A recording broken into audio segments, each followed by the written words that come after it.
Okay. Okay. Right గురుగారు. తర్వాత నాడీ పరీక్షని చేస్తారు మీరు. సో, ఇది నాడీ పరీక్ష గుండె ఆరోగ్యానికి సంబంధించి అన్ని విషయాలు చెప్తదా? లేదంటే ఎస్. రాబోయే ప్రమాదాలను అంచనా వేస్తదా? అయితే మీరు అన్నట్టుగా పూర్వపు రోజులలో నాడీ పరీక్ష చేసినప్పుడు శరీరము ఓకే. ఇప్పుడు 50 రోగాలు ఉన్నప్పుడు అది ఇది కూడా కమర్షియల్‌గా, బిజినెస్‌గా ఆ!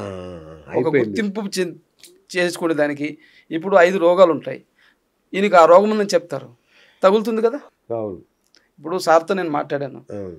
మీకు ఇలాంటి సమస్యలున్నాయని చెప్పాను. అవును. నేను పట్టుకోకుండా కూడా చెప్పేయొచ్చు కదా! అవును. మరి నాడి ఏముంది అక్కడ చెప్పండి? ఓకే. పూర్వపు రోజులలో ఆరోగ్య సమస్యలు తక్కువ ఉన్నప్పుడు అచ్చచ్చచ్చ! అందరూ ఆరోగ్యంగా ఉంటారు. ఏదో ఒక రోగం ఉంటే చెప్తుంది. అచ్చా! ఇప్పుడు అన్ని రోగాలే లివర్‌కి ప్రాబ్లమ్ ఉంది, కిడ్నీ ప్రాబ్లమ్ ఉంది, నిలువెల్లా గుండెకి సంబంధం ఇబ్బంది ఉంది. అవును. కాబట్టి అవన్నీ ఇప్పుడు నిర్ధారణకు రావు. ఇప్పుడు మీకు చాలా ఒక ఇంపార్టెంట్ ప్రశ్న గురుగారు. రైట్. కోవిడ్ అనంతరం చాలా మందిలో గుండె జబ్బులు వస్తున్నాయని, పక్షవాతం పెరిగిందని, దానివల్లే చనిపోతున్నారని రకరకాల రూమర్స్ ఉన్నాయి. దీనిలో ఏది నిజం? ఏది అబద్ధం? ఇప్పుడు మీరు అడిగిన సమస్య అయితే 100% దాదాపుగా మన 3 రాష్ట్రాలలో 1,00,000 మంది దాకా పక్షవాతం వచ్చిన వాళ్ళు ఉన్నారు. ఈ మధ్య కాలంలో. ఓకే. 3-4 ఇయర్స్‌లో. ఆ! అయితే పక్షవాతం వచ్చిన వాళ్ళు ఆ మొదట్లో పోయి హాస్పిటల్ ఇంజెక్షన్ అని చెప్పి కొంతమంది సర్వైవ్ అవుతారు. అదేవిధంగా కొంత ఆయుర్వేద మందులు 2 మంత్స్ లోపల తీసుకున్న వాళ్ళు బాగా అవుతారు. అవును. తర్వాత ఎవ్వరికీ చెయ్యి రాదు, కాలు రాదు, అవును. కుంటోళ్ళుగా పడి ఉంటారు. బా! అందరూ ఇన్ని లక్షల మంది ఉన్నారు. ఇప్పుడు కూడా కంటిన్యూ అవుతుంది. అయితే ఎవరు ఏమి కాదన్నా అవునన్నా ఆ! జరుగుతున్నటువంటి ఉదాహరణలు, ఇబ్బందులు చెప్పకనే చెప్తున్నాయి. ఓకే. చెప్పకనే చెప్తున్నాయి ప్రమాదాన్ని. ఆ! ఇంతమంది పెరాలసిస్ వాళ్ళు అవుతున్నారు, ఆ! హార్ట్ అటాక్ కూడా వచ్చి చనిపోతున్నారు. ఓకే. కారణం ఏదైనప్పటికీ కూడా ప్రభావం అయితే చూపిస్తుంది. ఓకే. అది ఎవరికో నిర్ధారించుకోవాలి. ఓకే. మనం అది ఎస్సా నో అని చెప్పేదానికంటే కూడా ప్రమాదాలు జరుగుతున్నాయి. ఖచ్చితంగా హార్ట్ అటాక్లు పెరిగాయి, ఆ! పక్షవాతం పెరిగాయి. అది దీనివల్ల అని చెప్పడానికి లేదు. మనం దీన్నని చెప్పేదానికి కరెక్ట్. ఎవరిదో నిర్ధారించుకోవాలి. నిర్ధారించుకోవాలి కదా! అవును. అంటే అప్పుడు ఎందుకు రాలేదు, ఇప్పుడు ఎందుకు వస్తుంది? ఓకే. ఓకే. దీనివల్ల కాదని మనం అంటాం ఓకే. మరి అప్పుడు లేదు కదా ఇంత కేసులు. అవును. ఈరోజు పక్షవాతం బిజినెస్ 100 కోట్లకు పెరిగిపోయింది. అవును. ఆయుర్వేదంలో కూడా. అవును. ఒక విరూపాక్షపురంలో డైలీ వారి ఆదాయము 30 లక్షలు, బా! పేమెంట్స్ 30 లక్షలు. కానీ అక్కడ 5% కూడా బాగారు, మొత్తం కుంటోళ్ళు అయిపోతారు. అంత గవర్నమెంట్. బా! గుర్మెట్ కల్లా 5 లక్షలు ఆ! డైలీ.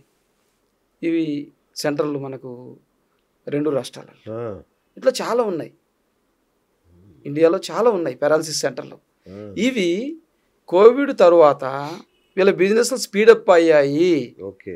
100 కోట్లలోకి వెళ్ళాయి. కారణం ఏంటి? మరి జరుగుతున్నది వాస్తవం అయితేనే కదా వీళ్ళ బిజినెస్ పెరిగాయి. కరెక్ట్. వ్యాక్సినేషన్ తర్వాత బాడీ కొత్త యాంటీబాడీస్ తయారు చేసుకుంటుంది యాక్చువల్‌గా. మరి ఈ నేపథ్యంలో ఈ వ్యాక్సినేషన్ తర్వాత డీటాక్సిఫికేషన్ గాని Yes. ఇవన్నీ అవసరమా మళ్ళీ? ఖచ్చితంగా అవసరం. చేసుకోవాల్సిందేనా? ఖచ్చితంగా అవసరం కదా, ఓకే. చేసుకోవాలి, ఇమ్యూనిటీ బూస్ట్ చేసుకోవడం, ఇమ్యూనిటీ పెంచుకోవాలి. పెంచుకోవాలి. ఆ! అయితే మీరు అన్నట్టుగా ఔషధాలు తీసుకోవడమే కాకుండా ఆ! మన శరీరంలోని లివరు ఆ! దానికై ఇది పెంచుతుంది ఇమ్యూనిటీని. ఏ అచ్చా. విధంగా? మీరు వ్యాయామం చేస్తే, ఓహ్! ఏమి మందులు తీసుకోకుండానే లివర్ గురించి మనం వ్యాయామం చేస్తే లివర్ క్లీన్ అయిపోతుంది. ఓకే. అదే విటమిన్స్ని తయారు చేస్తుంది, తర్వాత వచ్చేసి మినరల్స్ని తయారు చేస్తుంది, శరీరానికి కావాల్సిన అన్నీ ఇస్తుంది, క్లీన్ చేస్తుంది, అన్నీ చేస్తుంది. అది ఎప్పుడైతే ఏం వ్యాయామం చేయమో, తిని ఆఫీస్కి వెళ్ళడము, అవును. మళ్ళీ రావడము, తినడము ఇలా చేసేస్తే అది పనిచేయదు. ఓహ్! పనిచేయనప్పుడు అంత డెఫిషియన్సీ వస్తుంది. మీకు విటమిన్ D3 డెఫిషియన్సీ వచ్చినా మీరు అంటారు ఎండలో నేను కూర్చున్నాను నాకు విటమిన్ D3 పెరుగుతుందంటే పెరగదు. మీరు వర్కౌట్ చేస్తేనే పెరుగుతుంది. ఓకే. క్యాలరీకి సంబంధించిన ఫుడ్ తీసుకుంటేనే పెరుగుతుంది. ఓకే. క్యాలరీకి సంబంధించిన నువ్వులు తీసుకొని ఎండలో కూర్చోవాలి, ఎక్సర్సైజ్ చేయాలి. అచ్చా. అప్పుడే లివర్ నుంచి విడుదల చేస్తుంది, లేకుంటే విడుదల కాదు కదా. అంతే కదా. బీటోలు కూడా అంతే, ఆహారం తీసుకుంటారు, చికెన్ మటన్ సంథింగ్ అన్నీ తీసుకుంటారు. అవును. చేయకపోతే అది రక్తంలో చిక్కగా రక్తంలో అంతా దాని ఇంప్యూరిటీస్ వచ్చేసాయి, ఆ! రక్తం చిక్కబడిపోతుంది, శరీరానికి అందదు కదా. అవును. కాబట్టి ఖచ్చితంగా దీంట్లో వ్యాయామం అనేది 100% చేయాలి. అచ్చా. ఎవరైనా చేయాలి. ఆ! నేను బిజీ ఉన్నాను నాకు కుదరదు అంటే కుదరదు. కుదరదు. ఎట్టి పరిస్థితుల్లో ఒక యశోద హాస్పిటల్ చేరాను అనుకోండి, ఆ! నాకు బిజీ ఉంది వెళ్ళిపోతుంటే కాదు కదా. అది కదా. కాబట్టి ఇది కూడా అంతే. సూపర్. మనం డైలీ 30 మినిట్స్ చేయాలి. పోస్ట్ కోవిడ్ ఎఫెక్ట్స్లలో ఇంకొకటి దీర్ఘకాలికంగా నీరసం, గుండె దడ. ఎస్, ఈ 2 లక్షణాలు కూడా చాలా మందిలో అవును, కనబడుతున్నాయి. అవును. దీనికి ఆయుర్వేద పరిష్కార మార్గం ఏమైనా ఉందా? నీరసం అని అంటున్నారు చూడండి. అవును. ప్రతి ఒక్క కేసులో D3 పడిపోయింది, విటమిన్ D3 లేదు. ఆ, విటమిన్ D3 పెంచుకోకపోతే నీరసం ఉండే ఉంటుంది. ఓకే. ఓకే, గుండె బలహీనం అయిపోయింది. అవును. గుండె బలహీనం అయిపోయింది. దానికి సంబంధించిన ఔషధాలు తీసుకోవాలి, ఫుడ్ తీసుకోవాలి. మీరు అడగొచ్చు, గుండెకు సంబంధించిన ఫుడ్ ఏముంది అని అంటారు. అవును. మన పూర్వీకులు తీసుకున్నటువంటి ఏవైతే ఉన్నాయో జొన్నలు, సజ్జలు, రాగులు, మక్కలు ఖచ్చితంగా తినాలి. ఆ, ఎందుకంటే ఈ 20 సంవత్సరాలలో ఓన్లీ రైస్ తిన్నందువల్ల ఎక్కువ రోగాల బారిన పడ్డారు. అవును. ఒక కరోనాని కాదు, మనం తీసుకునే ఆహారము 20 సంవత్సరాల ముందు 20 సంవత్సరాల తర్వాత చాలా తేడా వచ్చేసింది. ఓకే.